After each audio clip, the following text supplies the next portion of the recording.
As you've talked about Albertans and getting feedback from Albertans, I think we have the process on the website, and I know that you've been engaging with people.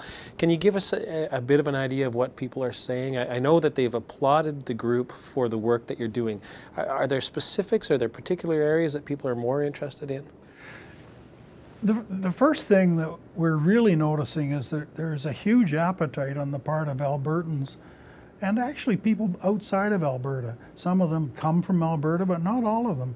It's people who are in a business that maybe is active in Alberta, but they live in Toronto or London or someplace. There's a huge appetite to have this discussion and this dialogue. That's the first thing I would observe. The second thing is there's more of a consensus than you would imagine around certain kind of key directions that we have to move in. You spoke about resource stewardship. There's really quite a broad consensus out there that we've got to step up our game in that area.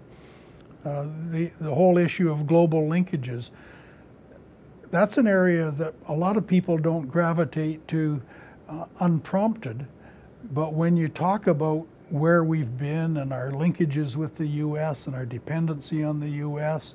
and emerging U.S. protectionism and the vulnerabilities we face, and where the global economic center of gravity is going, all of a sudden you see people really starting to come to grips with, thinking about that and what does it mean? Because, to say we should engage with China is one thing.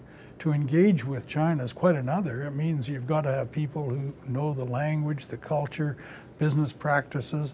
There's a huge series of initiatives that you're gonna have to be patient and disciplined and focused as we come out of this process with themes and directions that people generally agree on, to then get an action agenda in place that we can sustain and win the game going forward.